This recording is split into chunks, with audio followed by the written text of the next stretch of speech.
अशहदु अशहदु अल्लाह इलाहा इल्लल्लाह। 1 लाख से ज्यादा फॉलोअर्स रखने वाला साउथ अफ्रीका का सबसे बड़ा पादरी, जिसने 15 साल मुसलसल ईसाईयत की तबलीग की और बहुत से लोगों को ईसाईयत में दाखिल करने की वजह भी बना। आखिरकार अल्लाह सुब्हाना व तआला ने उसको एक ख्वाब के जरिए हिदायत दी और वो मुसलमान हो गया। मुसलमान होकर जब वो पहली मर्तबा मक्का की सरजमीन में दाखिल हुआ तो उसके साथ क्या माजरा हुआ, ये ईमान अफरोज वाक़या आज की वीडियो में हम आपके साथ शेयर करेंगे। इसलिए आपसे दरख्वास्त है कि हमारी वीडियो को आखिर तक ज़रूर देखिएगा।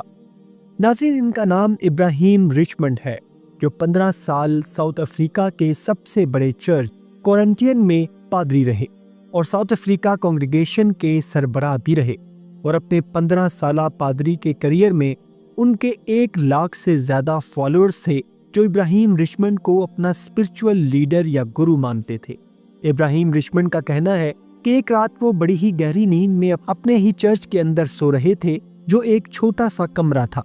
तब मैंने अपनी उसी ख्वाबगी हालत में एक आवाज़ को सुना, जिसने मुझसे कहा कि अपने लोगों को बताओ कि वो सफ़ेद लिबास पहने। फिर मैंने कहा कि ये तो मुसलमान पहनते हैं। तब मेरी आंख खुल गई, तो मैंने सोचा कि ये तो महज एक ख्वाब था, जिसको मैंने फिर संजीदगी से न लिया। फिर वो आवाज़ दूसरे रोज़ भी जब उसी कमरे में मैं सो रहा था दोबारा आई और वही अल्फाज दोहराए गए। मैंने उसको फिर एक ख्वाब समझकर इग्नोर कर दिया। फिर वो आवाज़ लगातार मुझे सुनाई देने लगी और आखिर में वो आवाज़ संजीदा, गरजदार और गुस्सीली हो गई कि जैसे कोई मुझे गुस्से से हुक्म दे रहा है। फिर मैंने इस बात को संजीदा लिया और मुझे यकीन हो गया कि ये अल्लाह ताला की तरफ से मुझे हुक्म दिया जा रहा है। लिहाजा मैंने फैसला कर लिया था कि मैं चर्च के कांग्रेगेशन में अपने लोगों को इस आवाज़ के हुक्म के मुतल्लिक बताऊंगा और उनको इस बात पर कायल करने की कोशिश करूंगा। फिर मैं कांग्रेगेशन में लोगों के सामने आया और मैंने अपने फॉलोअर्स के सामने अल्लाह की ये बात रखी और कहा कि अल्लाह ने मेरे और तुम्हारे लिए किस तरह से इस बात को आसान कर दिया है।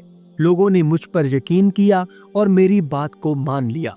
और अगले दिन कांग्रेगेशन की अगली मीटिंग में तमाम तर लोग सफ़ेद लिबास ज़ेब-ए-तन किए हुए थे और जब मैंने उनको पेशकश की और अल्लाह के हुक्म को उनके सामने रखा तो उन्होंने उसको कबूल कर लिया। और उसके 3 माह के बाद मैंने अपने तमाम फॉलोअर्स को चर्च में ही शहादा करवा कर इस्लाम में दाखिल कर लिया, जैसा कि मुझे हुक्म हुआ था। नाज़रीन, इब्राहिम रिचमंड इस बात पर इंतहाई फ़ख्र करते हैं कि उन्होंने सैकड़ों लोगों की चर्च के अंदर शहादा करवाई और उनको इस्लाम के दायरे में दाखिल किया, जो एक बहुत बड़ी बात है और बेशक काबिल फ़ख्र भी, जिसकी वीडियो आप अभी मुलाहिज़ा भी कर रहे हैं। अशहदु अशहदु अल्लाह इलाहा इल्लल्लाह।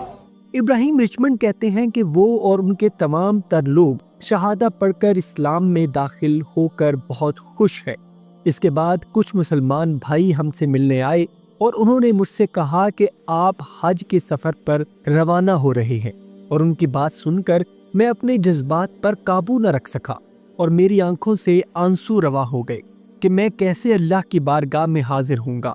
हज के मौका पर उन्होंने कहा कि मैं आज के बाद साउथ अफ्रीका के लाखों लोगों को इस्लाम की रोशनी में दाखिल करने के लिए पुरअज़म हूँ।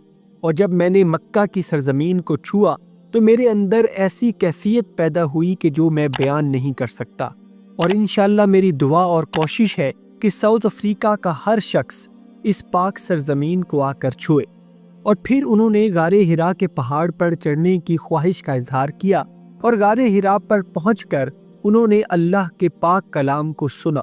और अल्लाह के पाक कलाम को सुनते हुए उनकी कैफियत और आंखों में आंसू आप खुद भी देख सकते हैं कि कैसे अल्लाह ने एक चर्च में सोए हुए एक मुशरिक आदमी को हिदायत दी और उसको वसीला बनाकर सैकड़ों लोगों को हिदायत नसीब की। बेशक अल्लाह सुब्हाना व तआला हर चीज़ पर कादिर है। उम्मीद है नाज़रीन आज की वीडियो आपको पसंद आई होगी। अगर वीडियो पसंद आई है तो वीडियो को लाइक और शेयर ज़रूर कीजिएगा और जाते जाते चैनल को सब्सक्राइब करके हमारी हौसला अफजाई भी कर दीजिए। अपना और अपने घर वालों का बहुत सा ख्याल रखिएगा। अल्लाह हाफिज़।